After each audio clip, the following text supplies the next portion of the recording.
Hi, it's Jen from Shabby Fabrics, back with the foundation paper piecing series, this time for January, and you guessed it, it is a beautiful, beautiful snowflake here.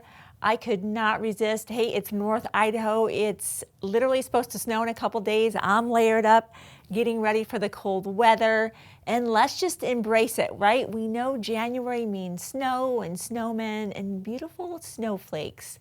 So if you're just stumbling on this series, welcome to our series. We love to have projects of different sizes every month, and this is the first series we've ever done with foundation paper piecing, and people love this. We're going to try to keep the energy going.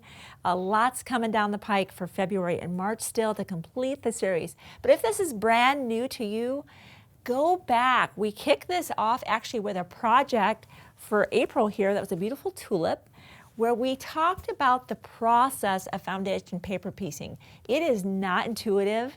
And it's funny is I actually avoided this for years until someone finally showed me just how cool this is. And now I'm hooked. I love this.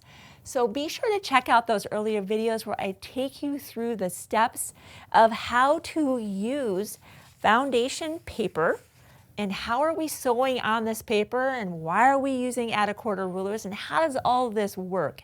It's really a lot of fun and very addicting. Now, if you're like, I'm a veteran at this stuff, just skip past that, Jen. Great, let's skip to that. Just like you've expected and have been receiving all series long, of course, you'll be getting your patterns, the foundation paper piecing. You're getting a lot of paper this time.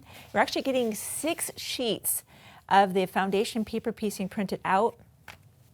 By the way, again, if you're fairly new or maybe you're an experienced foundation paper piecer, but you're used to having to go Xerox a book, forget it. We have made this so easy for you by having all of your foundation paper pieces in your kit, and not just one set, but 2. How lovely is that? You have a set to practice with, or if you're really experienced and you don't need any of that practice, you can use one set for the fabric that's in your kit and another set for some fabric in your stash. Another thing that we include in our kit are stickers. That way, as you're cutting out each one of these fabrics to the specific measurements that are included in the pattern, you're stickering that fabric. Again, I go into a lot of detail about the importance of staying organized in the process of doing foundation paper piecing, and stickers are a key element of that, and our customers love that. So you're going to be using these in the same way we've been doing these all along throughout our series, and there's just a few things I want to talk to you about for this month's project. Let me just bring this out. It's basically done in 8 sections. This is a section right here, and you can see it's just repeated, right?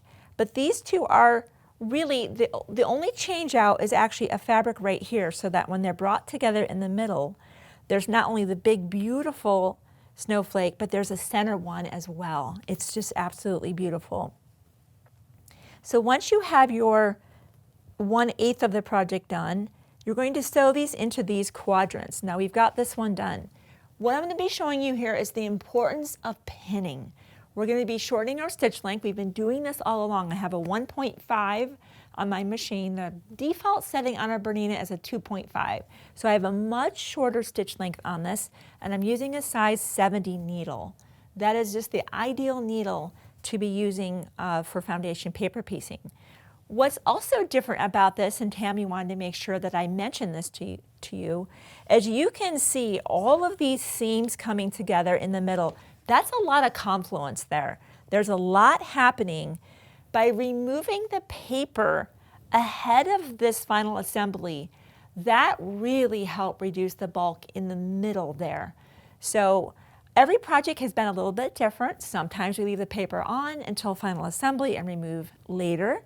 Sometimes we'd be removing it up front, and that is true of this particular month's project, again, just to reduce the bulk. So what I'm going to be talking to you about today is the importance of pinning. We really want these points. After all this work, we want all these points to come out beautifully. What does that mean? How are we going to do that? So I'm going to get my glasses on because I'm going to take a very close look here at just the importance of being able to look right there. You know, when I was a beginner quilter, I just put right sides together and pinned left to right. I thought, isn't that how you do it? Well, you can, but if you want best results, don't do it that way. Instead, we want to place the pieces right side together as I did, and we want to find those points that are very important to us. So let me open that back up. As you can see, if this was sewn together and this is off, this will be very obvious. We can afford to have these edges off slightly, no problem, especially when we're going to be sewing an outer border on. But this needs to be on the mark. So focus on the points that are the most important, here and here. So we'll place this right side together. And I'm just looking right there, and I'm looking here. Now, I would encourage you to pin from this side. Why? Because you can leave the pin in. I do not want to remove the pin right before I approach that most tender place. I want to leave pins in throughout the sewing. I've got the iron heated up to full hot, and we'll go sew with our 1/4 inch seam allowance.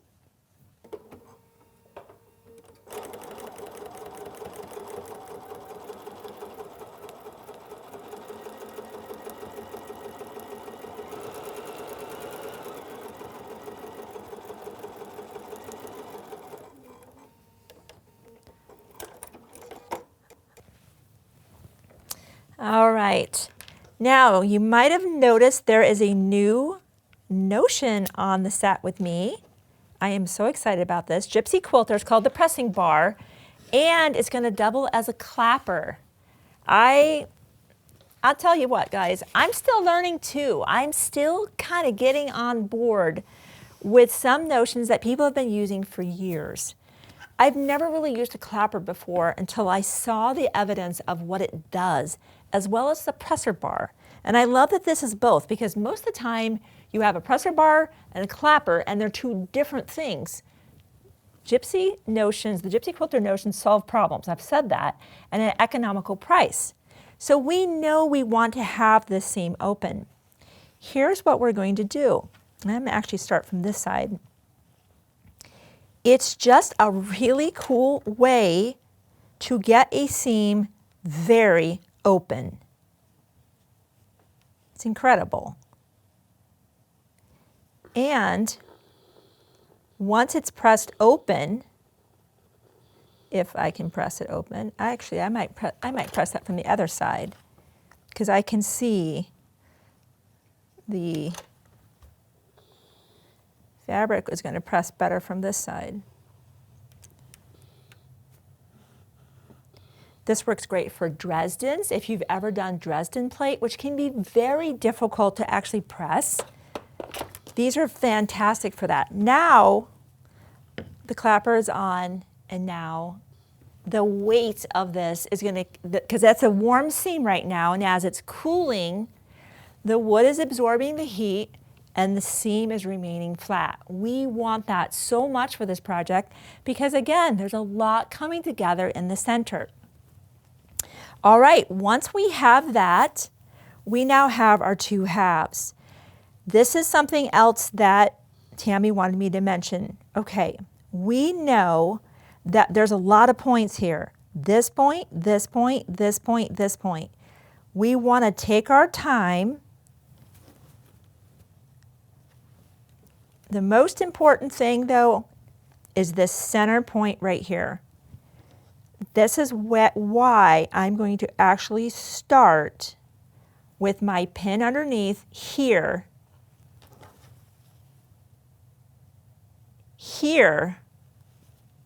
so that I know I have them, okay?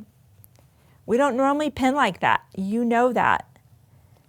And Tammy always says, wiggle, wiggle, right?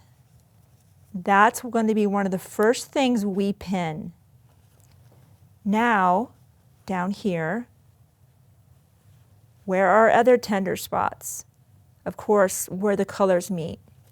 So I'm going to pin I'm going to get everything well pinned at all of these intersections. And then we're going to take this over to the machine and we're going to sew again. So take your time. That's the lesson of today. Take your time. After all this work, why are you hurrying? Slow down, or you're going to do what I often do, and that's called seam rip. That's why this thing is never too far away from me, but here's the great news. Every time I pin and take my time, I use this less. That makes me happy. So it's taken me, I've been a bit of a slow learner on this. I'm here to admit, but I'm now realizing that taking my time, pressing well and pinning well are paying dividends, far less seam ripping. So I'm going to continue to pin, and then we're going to go take this to the sewing machine and sew that final seam.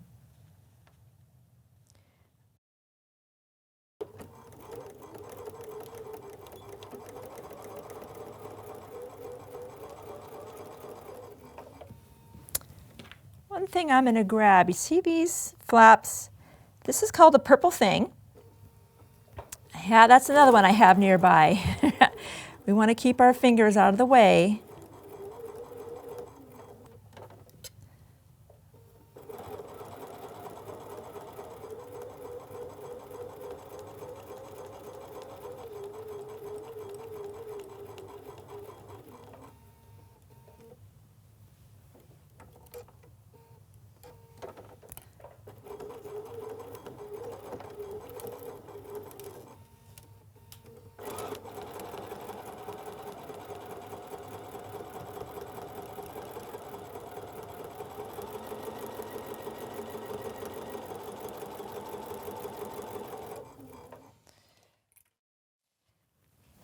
Okay, the moment of truth. Did all that pinning do anything for us? As we all know, sewing on a shorter stitch length has its pros and cons. Why would I know this? Because I have ripped out projects that are on 1.5-inch stitch lengths, and it takes a while. So let's hope that that pinning precludes any amount of seam ripping.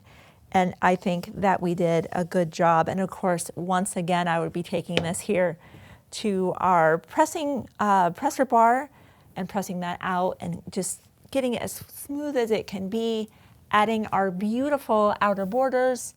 And of course, now we would be adding our batting and our backing. We have one spool we use for our thread set. You've seen all kinds of different ones throughout our series. Some have had bigger thread sets. We just thought this color, it's almost a cerulean blue, was stunning. And if you are going to grab that thread, one thing we've discovered, I've certainly discovered, and Tammy's had the same experience, is when you use the thread director, this goes on the extra spool pin. The BERNINA has one built in, but if you have a different sewing machine at home, you probably have an extra spool pin that's fit right up here.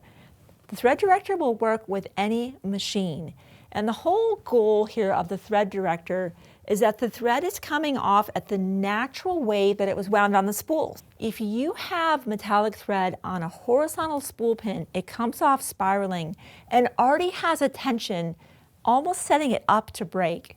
This is a beautiful combination between the Schmetz metallic needle and the thread director if you are going to be sewing with metallic thread. Go ahead and practice on some scrap fabric. You might need to adjust your tension just a little bit, but the results are absolutely worth it. It's stunning. So be sure to pick up your kits. These are flying out the door, as you can imagine, and how fun to have everything there. Pick up any notions you might need, your extra kits, your thread sets, and I'll see you next month for foundation paper piecing in February. See you soon.